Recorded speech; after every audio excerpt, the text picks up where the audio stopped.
What's going on today, Internet? Selfish here with Retrospect. It's been over a month since Anbernic released a new device, so they had to come out with one for the summer. Maybe a more pocketable version of the 35XX series, using the same chip inside of it. We're going to see if this little package can meet up to their performance. Let's take a look.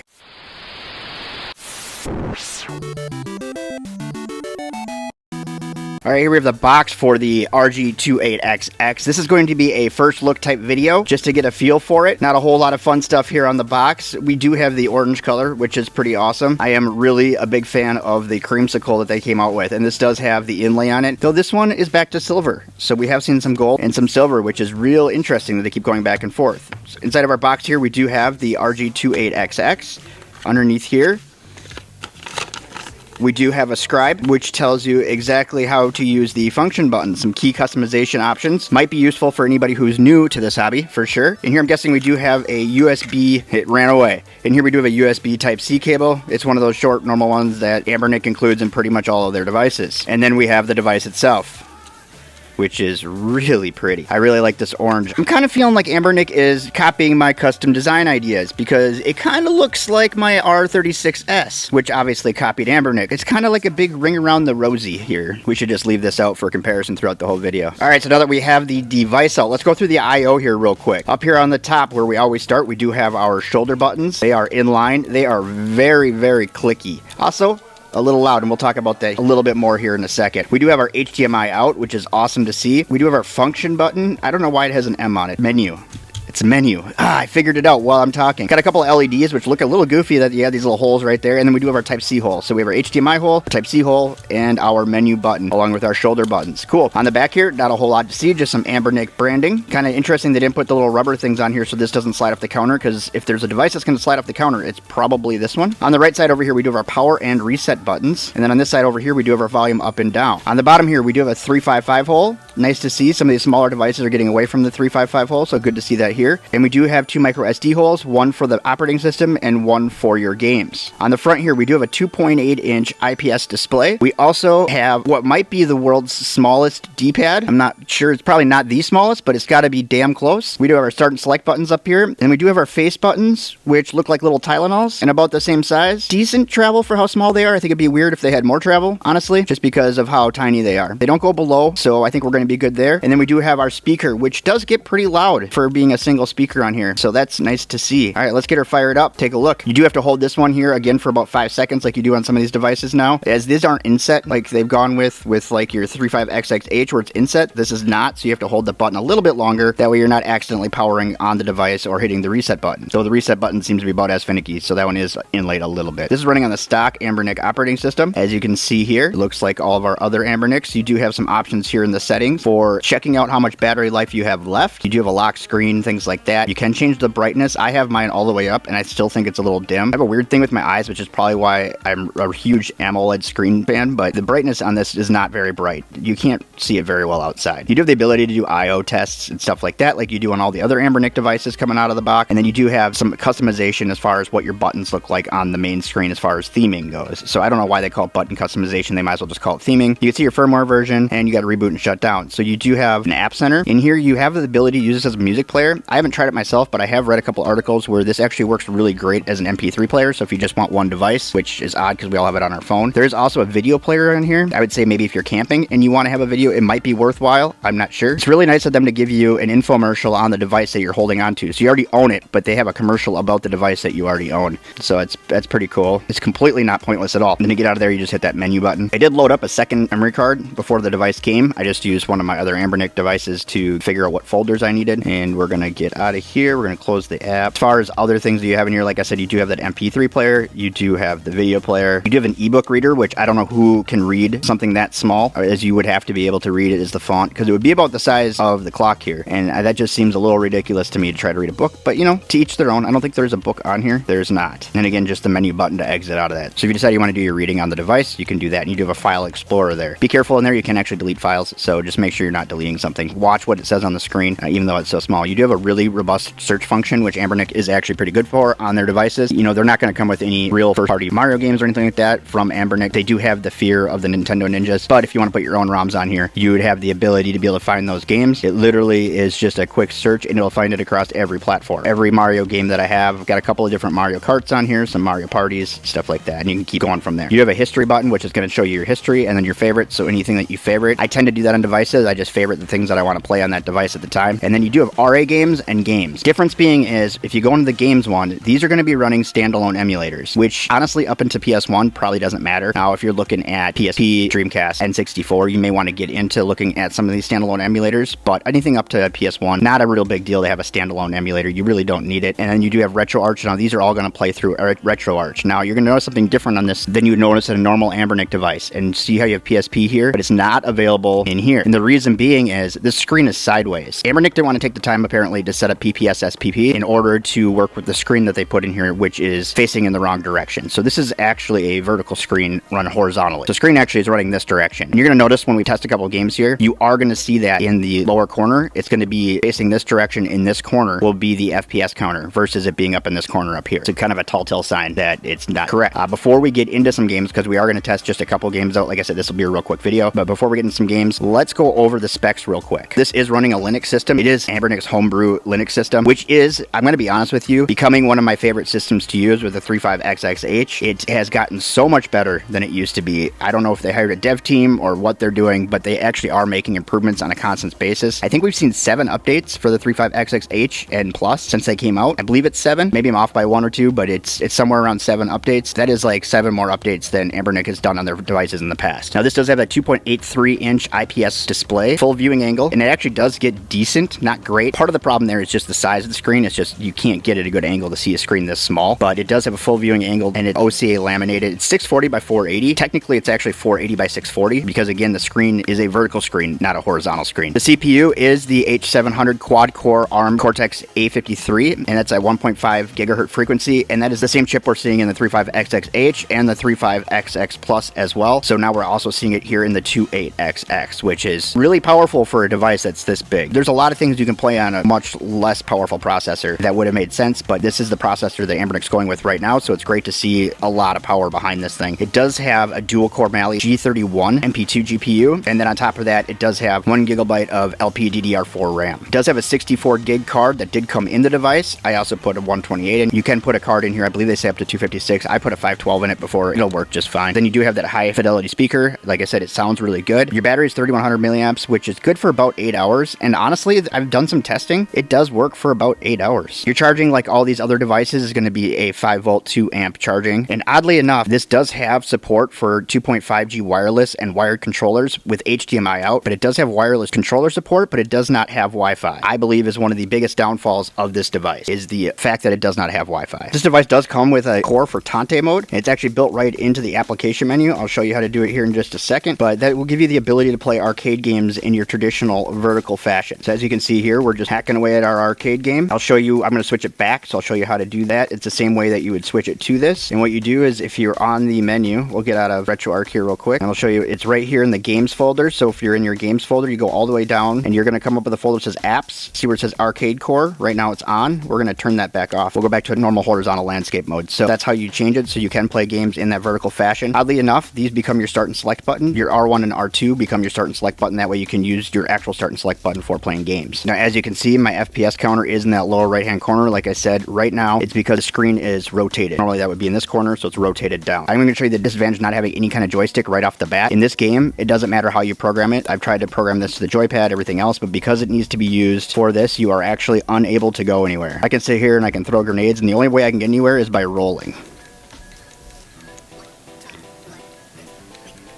And then I can't actually turn my body that direction, so you can try to blow yourself up so that it will throw you so that you're not facing the same direction, but it doesn't usually work very well. You can also do it this way too, where you're aiming. You might be able to aim your way out, but even when you're aiming, it doesn't actually allow you to move it. Some PSP games will allow you to use the face buttons in order to navigate, but this game here is not allowing it. Just a word of the wise, yes, you can play PS1 and it works really well, but just like some of the other handhelds we have reviewed in the past, with a lack of joystick, you really are limiting your games that you can play. But a lot of games games didn't have joysticks on PS1. It's just a lot more of the first-person shooter type games. You are limiting more of those first-person shooter type games there. We're going to jump into some N64 here, and we are playing some cruising. It is a little awkward to play this game. I probably should be remapping this, but you do use the L2 for your gas on this game, and that's just so that it matches up with the N64 controller, as you can see. And then if you hit L1, it hits the brakes. So it's kind of a weird combination. You can brake on this side as well. If your hand starts to get tired of holding it at this weird angle, it's going to get you every time. But you do have to kind of find a way that's comfortable. Now, one thing about these shoulder buttons on here is, even though they're in line, they actually are pretty easy to differentiate because they did put such a gap in between them. In fact, I don't know if you can see it on video, but they put such a gap in between them, you can see inside the button right there. I don't know if you can see that. I'm trying to get an angle where it's possible. The button's actually somewhat hollow, and you can see inside of that, which might add to the noise of this button, because these buttons are louder than any Powkiddy device I've ever owned. That is there where you can see behind the button there, or inside the button. Not fully solid, which seems really weird to me. Now, sticking with N64, this is probably one of the more memorable games of my childhood. It's actually possible to play this on here, if I can remember how to do it. Now, keep in mind that this does come inverted, so you're going to have to change it so that, well, I don't know, maybe you like playing inverted. I have a hell of a time.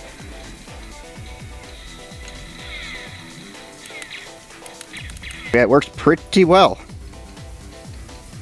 I don't know where those guys went. Oh, there he is. It's not quite as fluent as having a joystick, but... So here we are on PSP running Tekken 6. It does not run very well. So as you can see, we're at 48.33 frames per second. You can kind of get it going, but it doesn't ever quite get there. And it won't stay constant. But it does work. It's just, it's not a very good experience. You can actually dip your frame rate down in RetroArch. You could try playing it at 30 and you might be a little bit better off, but as far as just trying to play it out of the box full speed, does not do well. Obviously with RetroArch, we do obviously have frame skip options as well, so we can look at that route, but even the audio is not matching up here. So we would be able to go in here, maybe try a frame skip of, it's probably going to be at least 2, see if that does it for us. So now we're close to 60, but it's still not fluent. It is a little bit better. I don't know that I'd want to play it like this though. And this D-pad, honestly, for how small it is, works pretty well. It's a little annoying, but what do you do? I think that Anbernic didn't think that they could fit a full-size D-pad on here. Maybe not the same size one as the 35XX, but they can fit a full-size D-pad on a device this size, and Mio proved that with the A30, where they used grown-up buttons and D-pads. So it would have been nice to have seen Anbernic do something like that. They had enough room on the same size device to even fit in the joystick. It would have been nice to have a single joystick, again, for some of those PlayStation and PSP games that require one. You do run into that too as well with N64, and then also on Dreamcast. So we've looked at a couple of systems so far, so we will go and take a look at Dreamcast real quick. And also, if you are in PSP, because you're not running the PPSP core, you can actually exit a game the same way as you could with anything else, because it is RetroArch. You just hit menu, start, and it will get you back to your home screen. Now, this does seem to take way too long, but it does work. We're gonna take a look at Crazy Taxi 2 here. Now, this isn't gonna run at full speed, but it's pretty darn close most of the time. It does do some dipping though, which is kind of unfortunate. As you can see right now, it's running pretty low. It could be far worse. I'd say it's playable. I'm not super picky with this game though when it comes to playability. It's kind of all chaos anyways, but you will notice when you're driving around and there's a lot going on, like there isn't always, but like when there's a lot going on, it will start to slow the game down considerably. Here we're gonna take a look at another Dreamcast game, and here we're gonna run into that same problem we ran into with that PS1 game, where you just don't have the ability to turn at all. And this isn't the first emulator we run into this before, obviously same as the other. It's just one of those things where you can't do all these things that this chip is made out to do. And this is going to be more prevalent in your Dreamcast and N64 probably than any other systems that are out there, but it's still going to be kind of an obstacle because this chip is so powerful, yet it can't really play some of these systems that it's kind of being advertised to play very well. And it's not to say that it doesn't have the power to do it, it's just incapable of doing such a thing. Alright, now we're going to move on to another game here real quick. So here we've got Street Fighter 3. On Dreamcast, the game looks phenomenal. It is running at about 55 frames per second without doing any kind of additional tweaks or anything. It does occasionally let me do the moves. I think the D-pad's just kind of small, so my actual left thumb starts to hurt here while I'm playing this just because of the size of the D-pad. I feel like maybe it's just because I'm not used to it, so I'm pushing really hard. But it is possible to play these on here. I'm gonna have to practice a little bit more. By the time we make the next video, I should be a little bit better at it. Right now, it just seems to be a struggle to get some of the moves. So I'm not intentionally trying to throw you off by going to a Game Boy Advance game. But I wanted to show you that it does look good on this device. The problem is if you are a purist, this is actually a stretched out screen, and it is a little difficult. Not too hard, but it is a little difficult to set the aspect ratios correctly because the screen is running horizontally with a vertical screen. So you have to do little maths and things like that. So what I think I'm going to do is, prior to my follow-up video with this device, is as I build the guide on retrospect.gg, I will throw in directions on how to fix this screen. So if you want it prior to the follow-up, you'll have that opportunity. Also, if you don't subscribe here and you are interested in this kind of content, it would be great if you subscribe. That'll give you a chance to get alerted when the follow-up video does come out for this device, and it might answer some of those questions you have. Also, if you have any questions, please by all means leave them down in the comment box down below. I will try to answer everybody's questions in the comment box and or in a follow-up video that'll be coming out for this device in not too long from now. But I'm going to go play with this some more, do some tweaking, change some settings. We're going to make this thing perform better than it has yet. I think we can do just fine with the stock software that's on here, and we will try to find the best settings for each of the different emulators. And the last thing I thought I should touch on here is Pico 8. I've been talking a lot about Pico 8 lately. A lot of it comes from some of the devices that have come out that really work well with Pico 8. Oh, I'm just like driving all over, by the way. I'm not paying any attention to what I'm doing. But this is a Pico 8 game. But Pico 8 is a virtual console if you're not familiar. Once you pay a subscription of $15, you are subscribed for life to thousands of games that are made by independent creators. And so there's just a ton of stuff out there with Pico 8. But this does Pico 8 real well. I mean, it really, even for such a small screen, just because the screen is close enough to square, it does a pretty good job. You're not getting huge letterboxing or anything like that with Pico 8 on here. So I just wanted to touch on that as well, since I was just going over making some changes to Game Boy Advance. If you want to be a purist, honestly, I think the Game Boy Advance screen looks just fine the way it is. But if you want to be a purist, we will again go through those changes. But Pico 8 is one of my favorite consoles out there, which it really isn't a true console. You can play it on anything, and also online, of course. When I set up my memory card, I downloaded some cards to just try them out on here, and it's awesome. We already know this chip does well with Pico 8, but even in this form factor and being this small, it really is good for some good mini games and things like that. I'm going to do my do's and don'ts. The first time I tried to record this, it ended up being almost 20 minutes, so we're going to do this real quick with just a couple of things here. I'm going to pick 3 in each category. We'll start with my don'ts. The fact that this doesn't have Wi-Fi and you can't use retro achievements or scrape box art, I think is a sin. There's absolutely no reason why this thing can't have Wi-Fi, especially when it's already offering wireless for gaming. That just doesn't make any sense to me. If you can hook up a controller to this, you're already running a radio chip inside here at 2.4 gigahertz. You should be able to use a dual purpose chip and get Wi-Fi. These buttons that make all this rattling noise, as dumb as it sounds, I know people hate when I point out that buttons rattle. I had this in my pocket tonight when I went fishing with my wife and my son, and you can hear this rattling in your pocket like you have loose change. And it was inside the case in my pocket even, and it sounded like loose change. And I often won't carry change or car keys or anything like that in my pocket just because of the fact that the rattling drives me insane. That is really making this a hard device to want to put in my pocket, specifically because of the rattle. And then lastly, these buttons. These are little tiny kid hand buttons. My 5-month-old would use bigger buttons than this, and it's not bad in a lot of situations, but if you're going to play for any extended period of time, like 20 minutes or more, especially if you're going to play a fighting game like a Street Fighter, your fingers get so cramped just from trying to do moves with these buttons, and you almost feel like you're pushing harder than you normally would. Part of that, though, is this is a pretty stiff D-pad, so you're already going to be pushing a little harder, and then the fact that it's small, and you're trying to go around the horn in order to do like a Shadouken or a Shinuken, you need to be able to move and be flexible with that, and because it's so small, you're already focusing all your energy in one spot, and then you're having a hard time getting that because you're kind of going right past everything because the button is so small. So I guess that would be my 3 don'ts. Some of my do's, I love the way that this thing looks and feels in my hand in general. Like I said, it can get a little cramped after, 20 or more minutes, but just in general, I do like a horizontal handheld. Horizontal is what I grew up playing, and I do like the feel of this device. It is phenomenal for how small it is and everything. It looks and feels really good. So I think that they nailed it there. Having the ability to have HDMI out as well as controller support, or somehow not having Wi-Fi support, but have wireless controller support, who knew? But being able to consolize this device, I think is phenomenal. I'm thinking about all the Android consoles that I review. You can't do anything with them but use them like an Android TV box or a game console, still piggybacking off of an Android TV box. For this here, I could be playing on it all day and then still use it as a console. So I think that's pretty awesome. I mean, part of the problem for me is going to be, and if you follow this channel, you'll already know this, but the HDMI hole and the Type-C hole are on the top instead of the bottom. It would make more sense to me to be able to dock this instead of docking it upside down. That doesn't make no sense to me. There's going to be a miss there. There's also a miss for the accessory community. Anytime that they do this, the third party through Etsy and stuff really kind of lose an opportunity in order to sell. And so I like in this business to see how much of a community we are, and it would be great for everybody to sell that way. But that aside, the ability to have HDMI and be able to use a wireless controller, I think think is absolutely phenomenal for this device. Even though it kind of touches on me just liking how it looks and feels, but build quality. This does not feel cheap like some of the devices that are coming out like this. I mean, it is still plastic, right? So it still feels like plastic, but it has some weight to it. It feels like the weight's balanced very well, and the build quality on this is superior to some of the other devices coming out in this form factor.